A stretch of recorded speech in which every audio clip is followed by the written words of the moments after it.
Salve rapaziada, beleza? Agradeço o pessoal que está acompanhando os vídeos aí, se inscrevendo no canal, dando like, tamo junto. Nesse vídeo aqui eu vou juntar 3 conceitos, tá? E vou explicar o porquê que a maioria dos negócios hoje no Brasil, eles não dão um retorno maior do que a Selic e acabam sendo destrutores de valor, né? Eu vou então juntar 3 conceitos, o conceito do ROIC, retorno sobre o capital investido, para mim o principal indicador fundamentalista, tá? Para analisar a qualidade de um negócio. A taxa Selic, que hoje está a 15% ao ano, e é talvez aí a taxa livre de risco, sempre o custo de oportunidade, né, em investir em alguma coisa. Então, tu vai estar sempre comparando essa taxa com qualquer investimento que tu vai fazer, né, porque isso tu consegue de certeza e sem risco, né. Então, antes de investir em um negócio, tu deveria estar vendo se aquele negócio ali rende mais do que a Selic, né. E o terceiro conceito é o conceito de lavagem de status, criado aí pelo Bruno Fagion. Eu assisto bastante o canal dele, recomendo aí, vou deixar na descrição um vídeo que ele explica esse conceito, um canal excelente aí de empreendedorismo.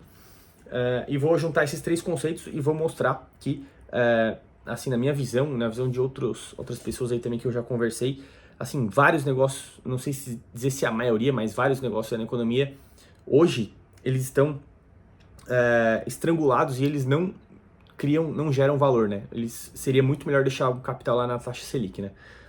E aí a gente se pergunta às vezes por que esses negócios existem, né? E aí que vem o conceito do lavagem de status que eu vou explicar aqui nesse vídeo. Então, imagina aí que aconteça isso também contigo, se tu gosta de negócios, né? E tá inserido aí no mundo dos investimentos, etc, né? Tu anda aí pela tua cidade, tu entra em alguns negócios, como alguns cafés, restaurantes, lojas de artigos eletrônicos, principalmente lojas de roupas, né? Lojas de suplementos alimentares, mercadinhos pequenos, etc. Tu entra naquele negócio ali e vê que às vezes tá meio vazio, ou tu vê que às vezes o valor unitário do que eles vendem ali é muito baixo, né? E tu fica começando a imaginar, pô, os caras têm que vender um volume cavalar aqui para ele conseguir ter uma receita minimamente interessante, né? Aí tu começa a fazer conta e tu começa a ver esse negócio que pode ter uma margem de tanto percentual, ok. Só que aí tu começa a estimar também a parte de custo, né, desses negócios aí. Tu começa a ver ali o mobilizado, né, a parte que eles estão instalados, né. Tu começa a ver, pô, quanto será que é o custo de aluguel desse galpão ou dessa construção aqui que está instalado esse negócio aqui, né, nessa região. Talvez custe mais ou menos isso aqui.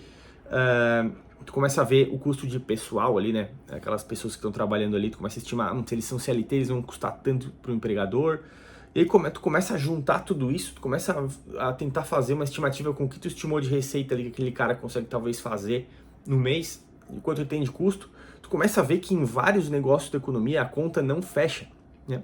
Não dá um bom retorno numa conta de padeiro geral, assim, né? Óbvio que tem alguns negócios super lucrativos aí.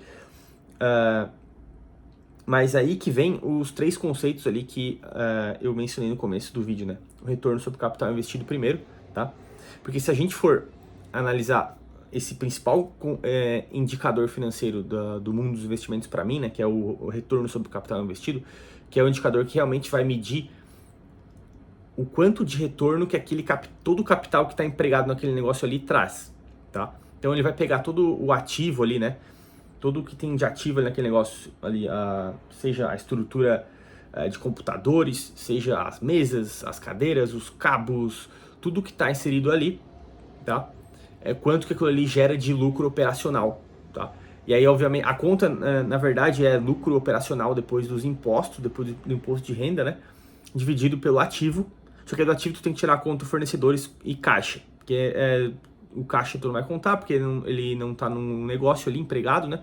E os fornecedores, eles te dão um tempo para tu pagar, então eles estão te financiando. Então tu tem que tirar isso aí também. E aí tu vê. O ideal é que esse retorno sobre o capital investido, né? Que é o capital que está empregado no negócio ali, ele dê um retorno, sei lá, de 20, 30, 40% ao ano, né? Aquele ativo ali gere um retorno financeiro, né? De 20, 30, 40% ao ano, que é maior do que a Selic, né? Isso é o que deveria acontecer numa economia saudável, né? Os negócios teriam um retorno sobre o capital investido acima da taxa livre de risco, que é a Selic. Só que a gente tem uma taxa de Selic de 15%, né? Nossa taxa de livre de risco, que é a base que a gente vai comparar hoje, está em 15%. E aí tu começa a fazer a conta desses negócios, eles não têm um ROIC acima de 15%. Então, se a maioria desses empresários, desses negócios que a gente estima um ROIC menor do que a Selic, eles pudessem liquidar toda a operação, né, todos os estoques, o capital mobilizado, tudo a um bom valor de mercado e com uma certa velocidade, né, se eles conseguissem transformar isso em dinheiro e deixassem na Selic, eles estariam elevando o patrimônio deles mais do que gerindo aquele negócio ali, tá? Seria mais lucrativo, né? O patrimônio dele aumentaria mais ali rodando a 15% na Selic do que fazendo aquele negócio girar ali, que normalmente ele só paga as contas dele ali, mas ele não adiciona valor, né? Não dá retorno que aumenta o patrimônio dele, né? E aí a gente se pergunta, né? Então, por que esses negócios existem, né? E aí eu tenho algumas hipóteses aqui, né?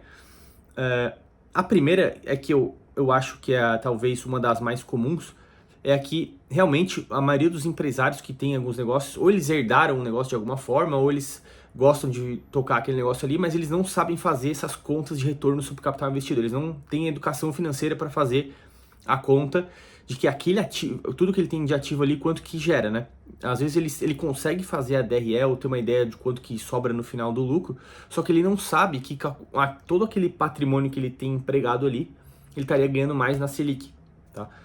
Então, o primeiro ponto é talvez uma falta de conhecimento de indicadores financeiros, né? E isso até acaba sendo positivo, essa falta de conhecimento do empresário, de conhecer o ROIC, acaba sendo positivo para a economia, né? Porque se numa economia como a do Brasil, com a taxa livre de risco tão alta, se os empresários soubessem fazer essa conta, todos soubessem fazer, ninguém mais ia investir no Brasil, né? Nesse momento. O cara ia fazer conta e falar, não, eu vou deixar o dinheiro parado na Selic.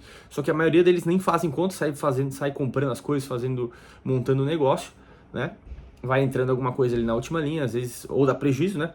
Mas às vezes vai entrando algum lucro, ele vai pagando as contas dele, então ele vai tocando para frente. Ele nunca faz essa conta.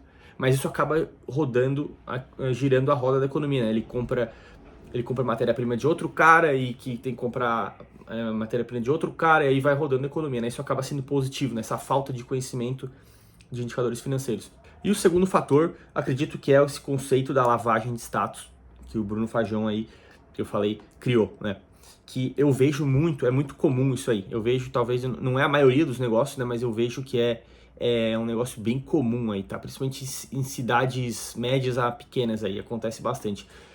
As pessoas acabam, para se mostrar para a sociedade que elas estão fazendo algo de útil, ela acaba ali abrindo um negócio com alguma coisa que ela sabe fazer, ou ela se sente útil fazendo, ou ela acha que é interessante mostrar para a sociedade que ela faz aquilo ali, né? E muitas vezes, é o pai que está ajudando a bancar ali uma parte do custo, os pais ali bancaram ali talvez a estrutura física, ou ela ganhou de herança, isso vem de herança da família, etc. Ou ela simplesmente se formou na faculdade ali e abriu esse negócio, né?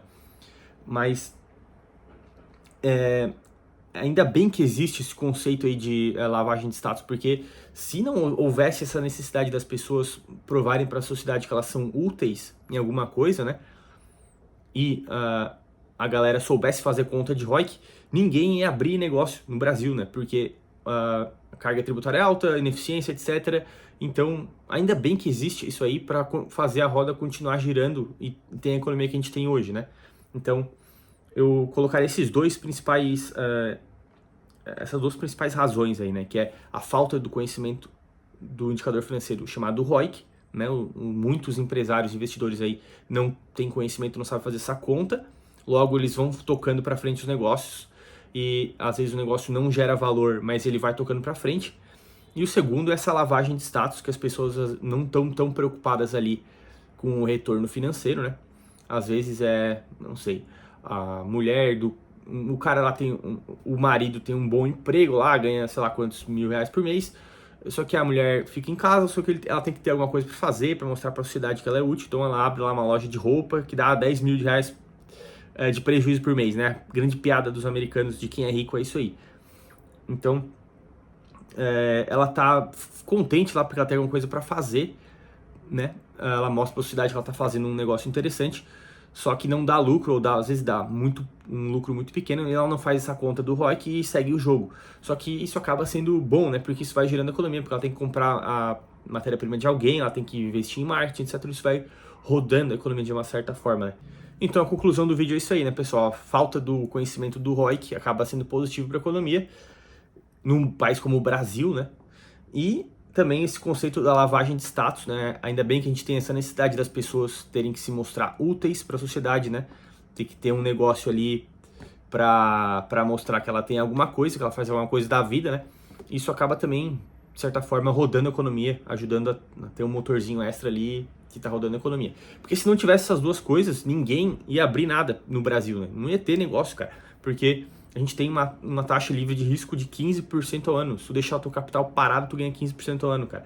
Em uma economia como o Brasil, onde é tudo esgaçado, a galera tá com a renda per capita média, né, tá caindo e a produtividade caindo nos últimos anos, a carga tributária aumentando, então não tem uma atratividade abrir um negócio por abrir, né? É alguns poucos nichos, alguns poucos negócios que acabam sendo lucrativos aí. Então é isso. É isso aí, pessoal. Esse aí é o vídeo, o conceito bem interessante que eu achei aí do Bruno Fajão. Agradeço o pessoal que tá acompanhando os vídeos aí, também o pessoal que chama na mentoria aí, tamo junto.